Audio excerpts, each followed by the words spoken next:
Now let's talk about indirect addressing.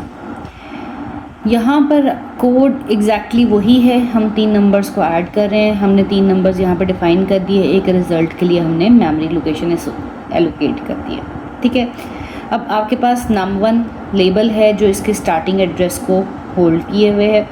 उस starting address को हम एक रजिस्टर, जिसे हम बेस रजिस्टर कहते हैं, उसमें मूव करवा रहे हैं और उसके बाद यहाँ पर उस वैल्यू को एक्सेस करने की कोशिश की जा रही है। तो अगर इसको थोड़ा बहुत आप देखना चाहें तो कुछ इस तरह से आपको नज़र आएगा कि इस चीज़ से मुराद ये है कि यहाँ पर कुछ ये चीज़ लिखी हुई है कि अगर यहाँ पर लिखा हुआ है 015 तो आप यहाँ पर इस एड्रेस को कुछ इस तरह से एक्सेस कर रहे हैं, ठीक है।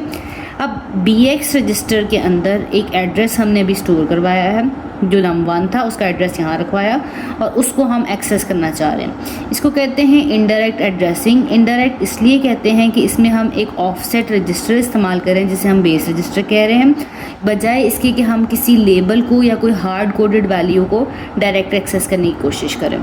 तो बेसिकली काम हम वही कर रहे हैं, लेकिन उसके लिए हम एक ऑफसेट रजिस्टर की हेल्प ले रहे हैं। जब हम इस तरह से अपने कोड को लिखते हैं तो हम इसको कहते हैं कि हम इनडायरेक्ट एड्रेसिंग कर रहे हैं। इनडायरेक्ट एड्रेसिंग के अंदर आपके पास जो आपके ऑफसेट रजिस्टर्स होते हैं उसमें से बेस रजिस्टर्स मतलब BX, BP और आपके जो इंडेक्स रजिस्टर्स होते हैं SI और DI, हम उनका इस्तेमाल कर सकते हैं। अब आगे वो क्या कर रहा है, BX में 2 ऐड कर रहा है। इससे मुराद ये है कि यहाँ पर जो वैल्यू मौजूद है इसमें आप 2 ऐड कर दो। 2 ऐड करेगा तो वो इस जगह को एक्सेस करना शुरू कर देगा, ठीक है। और उसके बाद आपने यहाँ से ये वाला डेटा उठाना है और इसको उठाकर आपने नेक्स्ट जो है उसमें ऐड कर देना है। मतलब जो पहले 5 था अब उसमें हम 10 मज़ीद ऐड कर देंगे। फिर आप नेक्स्ट लोकेशन को एक्सेस करोगे और इसी तरह से ही सारा काम चलेगा। यहाँ पे मेजर डिफरेंस क्या है कि हमने यहाँ पर डायरेक्ट लेबल से एड्रेसिंग नहीं की हुई, हमने यहाँ पर एक ऑफसेट रजिस्टर का इस्तेमाल किया हुआ है और इस तरह की एड्रेसिंग को हम इनडायरेक्ट एड्रेसिंग कहते हैं। Now let's talk about this code. इस कोड की अगर हम बात करें तो अब हम थोड़ी सी चीज़ों को एडवांस कर रहे हैं। एडवांस कैसे कर रहे हैं कि अभी तक हमें 3 नंबर्स को ऐड करना है तो उसके लिए हम कुछ कोड को रिपीट कर रहे थे। तो हम चाहते हैं कि अगर हमने 10 नंबर्स को ऐड करना है तो बजाय इसके कि हम बार बार ऐड BX, 2 लिखें, बार बार add AX, that specific index लिखें, हम क्या करते हैं, हम एक लूप का इस्तेमाल करते हैं। तो इसके लिए हम इस कोड को ड्राई रन करके देखते हैं। सबसे पहला काम क्या हो रहा है कि जो num1 है वो बेसिकली एक एड्रेस होल्ड कर रहा है जहाँ से आपका डेटा स्टार्ट कर, ठीक है। उस एड्रेस को वो BX रजिस्टर में मूव कर रहा है for the case of indirect addressing. Second काम ये हो रहा है कि CX रजिस्टर में 10 मूव हो रहा है। CX बेसिकली रजिस्टर जो है उसका एक स्पेशल पर्पस था जिसे हमने स्टार्ट में थोड़ा सा डिफाइन किया था कि इसे हम काउंटर रजिस्टर कहते हैं। जब हम लूप्स का इस्तेमाल करते हैं तो काउंटर का जो काउंटर वाला पार्ट होता है वो उसमें हम मेंशन करते हैं। अगर हमने 10 नंबर्स को ऐड करना है तो हम 10 का काउंटर जो है वो CX रजिस्टर में रखेंगे। आप काउंटर रजिस्टर को डिवाइड करके भी इस्तेमाल कर सकते हैं, लेकिन जो CX रजिस्टर है बाज़ औक़ात हम आगे जाकर देखेंगे कि ऑटोमेटिक इंक्रीमेंट या डिक्रीमेंट होता है कुछ इंस्ट्रक्शंस की बेस पर।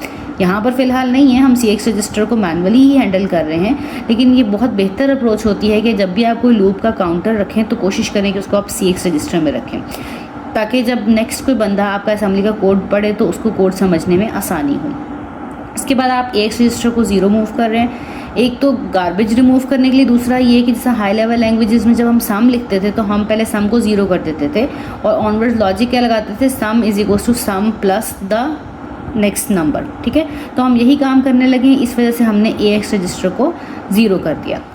इसके बाद हमने एक लेबल लगाया है, इसको हम कोड लेबल कहते हैं। वो डेटा लेबल है, ये कोड लेबल है, लेकिन इन दोनों में कोई डिफरेंस नहीं है। ये बेसिकली दोनों जो हैं जहाँ पे जो इंस्ट्रक्शन या डेटा पड़ा हुआ है उसके एड्रेस को डिनोट कर रहे हैं। तो ये इंस्ट्रक्शन जिस एड्रेस पे पड़ी होगी उसको हम L1 कह रहे होंगे और ये डेटा जिस एड्रेस पे पड़ा हुआ है उसको हम num1 कह रहे हैं, ठीक है। अब आपके पास इस इंस्ट्रक्शन में क्या हो रहा है कि BX के अंदर एक एड्रेस मौजूद है जो कि num1 का एड्रेस है, उसकी वैल्यू गेट की जा रही है with the help of that square braces, और ये वैल्यू क्या है 10, ठीक है, जो कि होगा 0A00 इन रैम लिटिल एंडियन फॉर्म में। और इसको जब हम AX में ऐड कर देंगे तो हमारे पास जो AX रजिस्टर है वो अपडेट हो जाएगा, उसमें आपके पास 10 आ जाएगा। फिर हम आपने जो अपना BX रजिस्टर है उसमें हम 2 ऐड करेंगे, मतलब हम इसकी नेक्स्ट लोकेशन पे जाना चाहेंगे, ठीक है, और इस नेक्स्ट लोकेशन की वैल्यू को उठाना चाहेंगे, इस वजह से हम BX में 2 ऐड करें। फिर हमने अपने काउंटर को एक डिक्रीमेंट करना है, उसके लिए सब्ट्रैक्शन की इंस्ट्रक्शन होती है। सब्ट्रैक्शन की इंस्ट्रक्शन भी सेम वैसे ही काम करती है कि आपके इस मेन रजिस्टर में से 1 माइनस हो जाएगा। अब यहाँ पर ये जो रिज़ल्ट है वो डेस्टिनेशन में स्टोर होगा, और अगर यहाँ पर बोरो जनरेट होता है, अगर नंबर ये छोटा है तो आपका कैरी फ्लैग भी ऑन हो सकता है, ठीक है। लेकिन फ़िलहाल हमें कैरी फ्लैग से कंसर्न नहीं है, हमें एक मेजर फ्लैग की ज़रूरत है जो कि है ज़ीरो फ्लैग। यहाँ पर लिखा हुआ है JNZ इंस्ट्रक्शन जो है वो कहती है जंप इफ़ नॉट ज़ीरो। ये आपकी ज़ीरो फ्लैग को देख रही होती है, और ज़ीरो फ्लैग क्या करता है, जो लेटेस्ट मैथमेटिकल या लॉजिकल ऑपरेशन होता है उसका रिज़ल्ट अगर ज़ीरो हो तो ज़ीरो फ्लैग में 1 आता है, अगर उसका रिज़ल्ट ज़ीरो ना हो तो ज़ीरो फ्लैग में 0 आता है। तो अभी हमने जो 10 - 1 किया था उसका रिज़ल्ट था 9, मतलब ज़ीरो फ्लैग जो है अभी ऑन नहीं हुआ। तो जंप इफ़ नॉट ज़ीरो तो L1 पर वापस चले जाओ, मतलब एक लूप के तौर पे काम करो। हम इसे जब फर्दर जंप्स को देखेंगे तो हम देखेंगे कि ये L1 किस तरह से वर्क करता है। बेसिकली ये आपके ऑफसेट IP ऑफसेट को अपडेट करता है कि अब जो नेक्स्ट इंस्ट्रक्शन आपने चलानी है वो ये वाली नहीं होगी, वो ये वाली होगी। वो जब हम फर्दर डिस्कस करेंगे तब हम उसको देख लेंगे।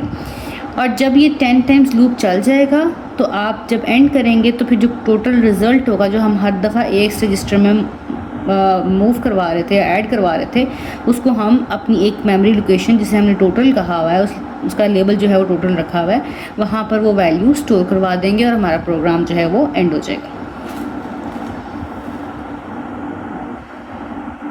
ओके, ये भी काइंड ऑफ सिमिलर कोड है, लेकिन यहाँ पर हमने अपने बेस रजिस्टर के साथ साथ एक ऑफसेट और ऐड करने की कोशिश की है।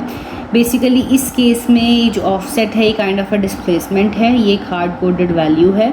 तो अगर आप BX को 0 रख देते हैं, जो कि यहाँ पे इन्होंने 0 रखा है, और num1 को उसमें ऐड कर देते हैं तो आप इस लोकेशन को एक्सेस कर रहे होते हैं, और आप जैसे ही BX में ऐड करते हैं तो नेक्स्ट टाइम आप इस लोकेशन को एक्सेस कर रहे होते हैं। तो बेसिकली ये भी एक एड्रेसिंग मोड है जिसे हम कहते हैं कि ये इनडायरेक्ट एड्रेसिंग है विद डिस्प्लेसमेंट।